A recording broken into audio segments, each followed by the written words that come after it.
Pak Adi Gunawan. Silakan Pak. Baik, terima kasih Kak Veronica atas kesempatan yang sudah diberikan.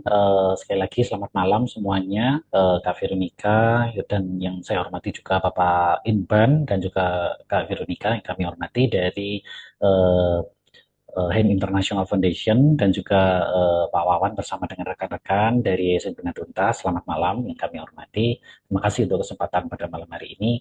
Jadi seperti tadi sudah disampaikan oleh Kak Viro dari Hand International bahwa eh, kita memiliki kesempatan untuk berdiskusi ya, berdiskusi sebelumnya.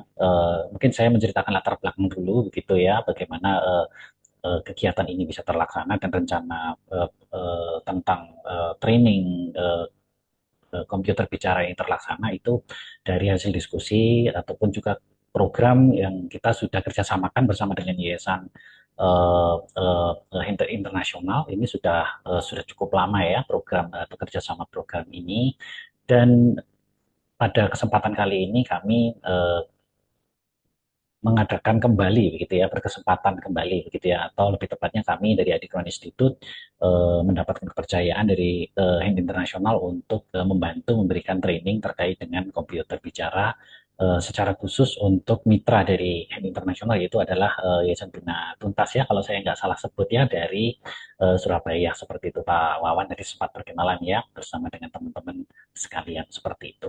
Baik, saya langsung saja, tadi sudah disampaikan oleh Kak Viro ya. Jadi ada dua poin yang mungkin kita bisa bahas atau kita bisa diskusikan hari ini gitu. Yang pertama adalah terkait dengan seperti apa sih sebenarnya gambaran dari kelas komputer bicara itu ya. Yang kedua, yang mungkin bisa juga kita bisa diskusikan dan mungkin bisa kita tindak lanjuti setelah ini adalah asesmen awal begitu ya, terkait dengan seperti apa peserta yang akan terlibat di dalam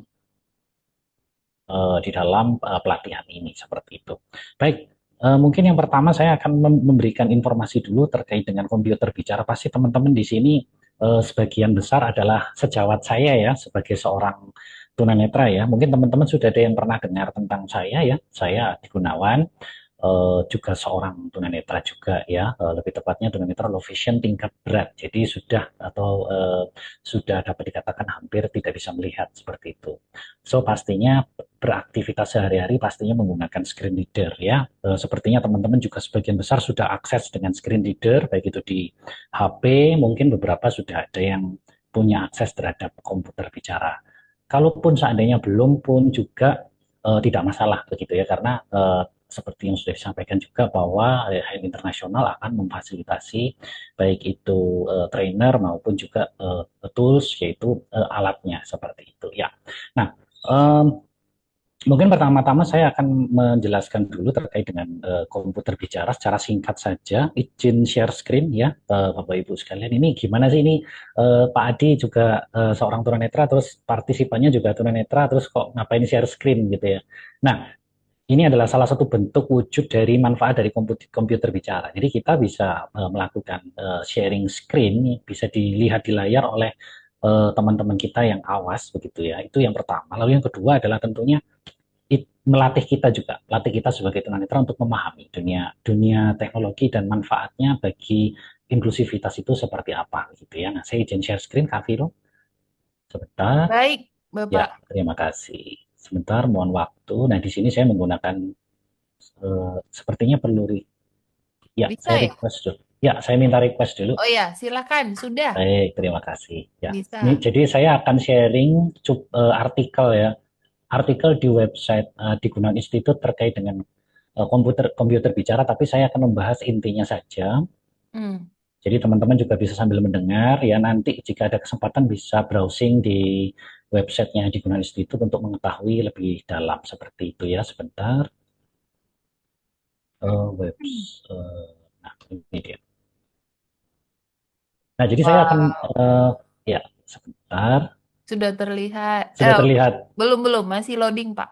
ya, siap ya. Oke, baik. Sudah Baik, terima terlihat. kasih Kak Viro. Ya, baik. Teman-teman sekalian, teman-teman sebagai sesama tunanetra, saya mungkin juga akan menjelaskan secara lisan, jadi teman-teman bisa mengikuti begitu ya.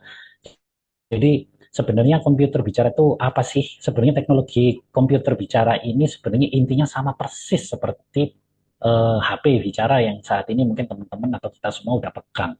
Jadi jadi bagaimana teknologi teknologi ini membantu ya, screen reader ini membantu kita sebagai pengguna tunanetra ataupun low vision, baik itu low vision yang berat, ringan, sedang begitu ya, ataupun totally blind gitu ya, itu bisa mengakses gadget dengan sangat aktif dan sangat mandiri dengan keluaran suara tentunya. Sebetulnya semuanya sama. Cuma perbedaannya komputer bicara itu kita mengaksesnya atau mengoperasikannya dengan keyboard laptop ya yang ada di tombol-tombol keyboard yang ada di layar seperti itu ya. Sorry di tools dari komputer itu atau di keyboard laptop atau komputer seperti itu ya. Nah, jadi sebenarnya kita bisa mengoperasikan komputer ini sama seperti orang-orang pada umumnya gitu ya. Saya jadi teringat ketika 2008 ya, teman-teman. 2008, berarti hampir 20 tahun lalu ya. 2008 saya pertama kali mengenal komputer bicara. Itu dari yayasan juga, dari sebuah yayasan di Malang gitu. Pada waktu itu saya nggak punya akses apapun gitu untuk ke laptop atau ke jangankan laptop ya. Dulu kayaknya laptop belum familiar ya 2008 ya. Komputer itu aja sulit sekali mengaksesnya gitu. Kami tidak punya uang untuk membelinya gitu ya. Jadi harus ikut di yayasan itu pelatihannya gitu. Kadang seminggu sekali, kadang 2 minggu sekali gitu. Nah, tapi saya merasakan bahwa ternyata komputer ini bermanfaat sekali. Pada waktu saya bisa browsing, ya, saya bisa ngetik-ngetik di dokumen, ya, ngetik-ngetik apa catatan-catatan gitu, dan bisa mencari informasi di internet. Saya itu merasa bahwa wah ini akan sangat luar biasa kalau saya sendiri bisa punya ya, saya pastinya akan sangat bermanfaat dan membantu. Nah singkat cerita, saya terus berlatih walaupun tidak punya sendiri. Itu sampai ngebayangin ya, Bapak Ibu rekan-rekan sekalian, pulang dari yayasan itu pulang ke rumah naik mikrolet ya naik angkot pada waktu itu sampai ngebayangin itu ngetik ngetik komputer ngetik di layar komputer apa ngetik di keyboard komputer tak tak tak tak tak itu bayangin gitu saking kepinginnya 2008. Nah rentang waktu sampai 2011 ya 2011 2012 itu baru bisa mengakses komputer itu pun bukan komputer sendiri tapi itu adalah komputer kantor gitu ya di tempat saya bekerja dan numpang gitu izin ke kantornya ke kantor dari tempat saya bekerja itu untuk istilahnya office building ya izin untuk bisa diinstal program screen reader supaya saya bisa numpang belajar ketika kantornya sepi gitu. Jadi harus nunggu dulu. Saking kepinginnya bisa pakai komputer tuh sampai nunggu berjam-jam sampai kantor itu bisa bisa sepi gitu dan saya bisa pakai seperti itu. Nah, jadi dengan saya kembali ke presentasi di layar di artikel ini. Jadi dengan menggunakan komputer bicara kita yang tunanetra television itu bisa mengetik ya Bapak Ibu ya, mengetik sebuah dokumen, melakukan perhitungan keuangan gitu ya. Dan juga mengelola data seperti itu menggunakan bahkan juga bahkan menggunakan internet juga bisa ya, menggunakan internet, menulis blog, membaca sebuah buku, bahkan membaca sebuah buku itu juga sudah bisa ya. Mau kalau sekarang lebih canggih lagi langsung terkoneksi dengan handphone seperti itu. Dan jadi kita bisa melakukan banyak hal. Nah, lalu selanjutnya ini saya juga cuplik dari artikel ini ya, dengan menggunakan komputer bicara Bapak Ibu, kita semua nih yang para tunanetra dan low vision dapat bersekolah hingga ke perguruan tinggi gitu ya. Saya lulusan perguruan tinggi ya Bapak Ibu dan menempuhnya dan melalui semuanya dengan komputer bicara gitu ya, dengan alat bantunya adalah komputer bicara gitu ya. Ataupun bahkan juga bisa belajar hal yang lain mungkin bagi Bapak Ibu yang mungkin saat ini sudah usianya sudah senior di atas 40 tahun apakah masih bisa belajar masih sangat bisa dengan komputer kita bisa pakai internet mencari informasi dan seterusnya gitu ya. Nah selain daripada berkuliah kita juga bisa berkarya Bapak Ibu ya bekerja ya di berbagai bidang ya apapun yang bidang yang Bapak Ibu tekuni gitu ya. Karena komputer bicara itu bersifat atau komputer ya. Kalau saya bicara tentang secara lebih luas, komputer itu adalah alat universal. Semua bidang di seluruh dunia ini menggunakan komputer. Gitu. Nggak ada bidang yang nggak pakai komputer. Semuanya pakai. Jadi komputer ini adalah tools yang sifatnya adalah universal. Apalagi bagi tunanetra sudah ada teknologi suaranya gitu ya. Nah, misalkan contohnya profesinya sebagai apa? Sebagai guru, sebagai tutor. Tadi saya dengar juga ada salah satu anggota yang sebagai pengajar ya, sebagai tutor ya, Pak Wawan ya. Lalu selanjutnya adalah misalkan guru ataupun instruktur, pemain musik. Nah, ini biasanya teman-teman tunanetra juga punya bakat di bidang musik ya, atau penyanyi. Nah, bahkan penulis buku juga bisa ya, menulis novel. Bahkan sekarang ini sudah trennya pemasaran digital ya, digital marketing seperti itu. Bahkan blogger seperti itu ya juga bisa ya, nulis blog gitu. Kami sedikit informasi ya, Bapak Ibu.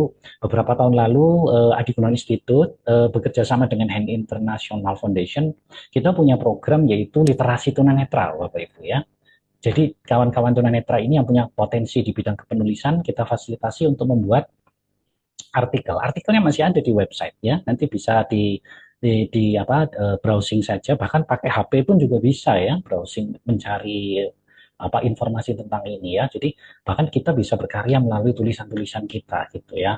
Nah, selain itu juga bahkan sekarang sudah bisa bekerja sebagai pegawai pemerintah ataupun pegawai swasta ya, Bapak Ibu ya. Kan kita sekarang juga sudah mendengar banyak beberapa teman-teman kita yang jadi PNS ya, jadi ASN gitu. Itu pun mereka juga pastinya itu harus menguasai namanya komputer komputer bicara. Atau seperti kami yang di bidang swasta misalkan ya, sebagai informasi tambahan, jadi saya selain mengelola Adiguna Institute untuk mengajar juga sesama disabilitas, khususnya tunanetra, saya juga aktif sebagai profesional, sebagai executive consultant, seperti itu ya, sebagai organizational consultant juga, dan saat ini sedang menjabat sebagai program development manager di sebuah NGO di Jakarta, seperti itu Bapak Ibu. Jadi semuanya menggunakan teknologi. Jadi semuanya pastinya menggunakan teknologi. Salah satunya adalah komputer komputer bicara. Nah, misalkan pekerjaan yang lain, misalkan di sini yang tertulis di layar adalah selain selain bekerja ya, bekerja di pemerintahan maupun di swasta, kita juga bisa bekerja ya sebagai wirausaha atau wirausahawan, gitu ya. Bisa wirausahawan, wirausahawati, gitu ya. Itu bisa sangat bisa sekali menggunakan komputer gitu. Sedikit informasi juga, beberapa tahun yang lalu saya terpilih juga menjadi salah satu trainer ya untuk disability entrepreneurship di lima kota di Jawa Timur ya, di bawah unit USAID, project dari USAID Indonesia, dan itu di 5 kota ada 1.000 entrepreneur disabilitas. Ya, nah, di Jawa Timur. Nah, itu semuanya tidak lepas dari yang namanya teknologi. Jadi semakin semakin kita bisa terpapar dengan teknologi, maka kemampuan kemampuan kita atau kemandirian kita, bahkan kewirausahaan yang kita miliki mungkin ya di bidang jasa, misalkan di bidang jasa atau di bidang perdagangan atau apapun juga yang kita lakukan sekarang ya, jual beli misalkan, itu akan jauh lebih tertata, jauh lebih berkualitas. Misalkan mengelola database, ya, mencari informasi, mengelola pelanggan, ngitung laporan keuangan dan seterusnya, itu akan sangat sangat membantu. Jadi sederhananya kira-kira komputer bicara itu seperti itu, Bapak Ibu ya. Lalu yang mungkin yang saya tambahkan juga, kira-kira belajar itu apakah harus ada alatnya ya, gitu kan? Pertanyaan terbesarnya seperti itu. Belajar itu apakah ada alatnya gitu. Kalau saya nggak punya alatnya lah, terus belajarnya piye kan gitu kan? Ya pasti belajar itu pasti yang paling mudah atau yang paling sederhana, yang paling ideal ya, atau yang paling pada umumnya orang belajar komputer tuh pasti ada alatnya. Namun pasti kita menyadari bahwa setiap kita nggak selalu atau nggak semuanya punya akses ke komputer seperti itu. Seperti pengalaman saya 20 tahun lalu, itu tidak punya akses ke komputer, tidak punya. Keluarga tidak mampu untuk membeli komputer sendiri. Bahkan tadi saya sudah cerita saya harus berusaha gitu, bahkan menunggu dari 2008 ke 2011, sekitar 11-12, berarti berapa tahun? 2, 3 tahunan gitu, untuk bisa pegang komputer. Itu pun numpang gitu ya, dan sambil kerja gitu. Baru bisa punya sendiri, mengakses sendiri itu sekitar 2013, 2014. Begitu. Itu pun dengan perjuangan. Jadi apa? Jadi tidak harus kita itu memiliki sendiri begitu. Kalau ada lembaga atau ada tempat di mana kita bisa memfasilitasi, itu adalah sebuah kesempatan seperti itu. Kalau kita bisa punya rezeki, bisa beli sendiri. Sekarang juga cukup banyak laptop-laptop yang apa namanya spesifikasinya bisa terjangkau gitu ya. Jadi Yang pertama, kalau kesimpulan dari saya, yang pertama adalah tentunya komputer bicara itu sangat bermanfaat bagi kita. Lalu yang kedua adalah kapan kita bisa belajar, kapanpun ya, kapanpun, dimanapun, dengan kondisi apapun gitu ya. Apalagi sekarang isu tentang disabilitas atau apa namanya pemberdayaan terhadap disabilitas itu sudah semakin semakin besar, semakin luas begitu ya. Jadi kalau kita sedikit aja melangkah untuk mencari misalkan ke kantor pemerintah atau meminta dukungan atau apa di orang di sekitar kita, itu bisa kalau kita bisa berusaha ataupun mencari jalan, kesempatan itu pasti ada. Nah, terlebih-lebih sekarang ya Bapak Ibu, Yayasan